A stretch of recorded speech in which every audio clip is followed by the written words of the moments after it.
3. Describiendo tipos de diagnóstico. Diagnóstico psicológico. El término diagnóstico procede de las palabras griegas dia, que significa a través de, y gnosis, que quiere decir conocimiento. Es decir, conocimiento de alguna característica utilizando unos medios a través del tiempo a lo largo de un proceso. El diagnóstico es un conocimiento científico de la información recogida a través de la acumulación de datos procedentes de la experiencia, a través de medios técnicos, instrumentos psicométricos y test.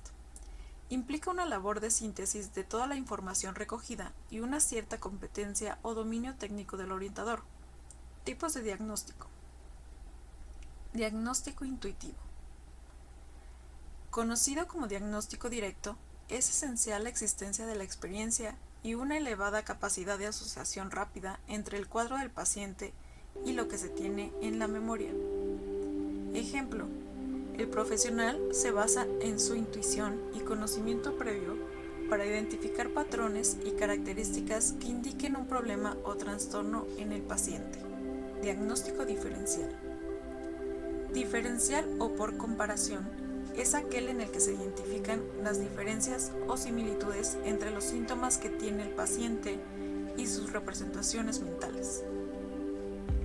Ejemplo: se trata de un proceso que permite distinguir la enfermedad del paciente de otras similares con las que se puedan confundir.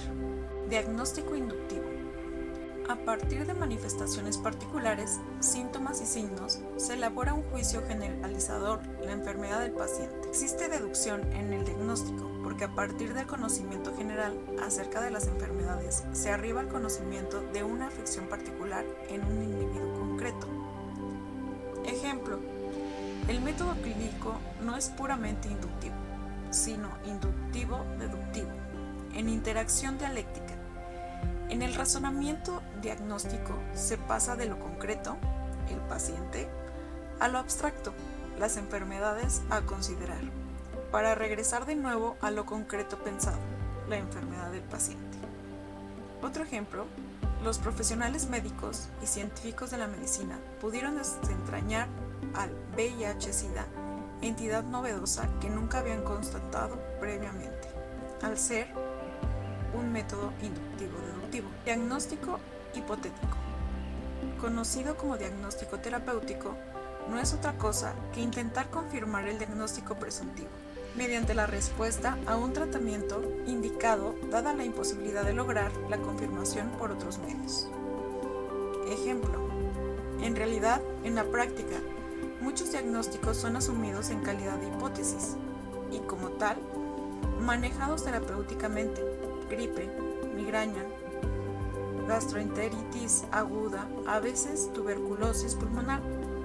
Diferente es la situación de afecciones que requieren para su solución tratamientos muy específicos o riesgosos, por lo que se hace necesario reducir al máximo posible la incertidumbre diagnóstica.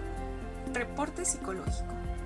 Informe o reporte psicológico es el cierre de los pasos del método clínico. Es la parte final del psicodiagnóstico. Es una forma sencilla, clara, integrada y sintetizada de presentar y comunicar los resultados de la evaluación. Componentes del reporte psicológico.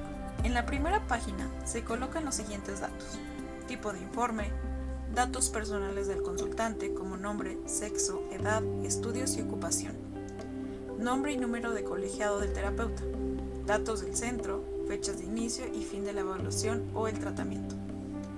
Breve descripción de la demanda del consultante. En la segunda página se colocan los siguientes datos: áreas evaluadas e instrumentos de evaluación.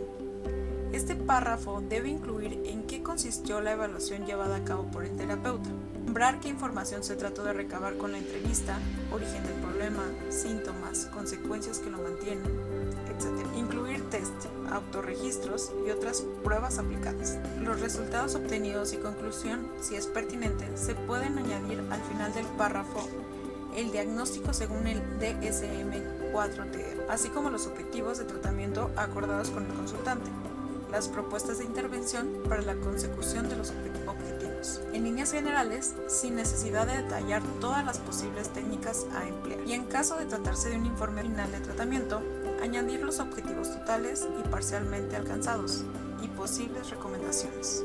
En la última página se incluye el consentimiento informado y la justificación del informe, fecha de emisión, firma del profesional y número de colegiado, firma del consultante. A continuación se dan unos ejemplos del informe de evaluación psicológica.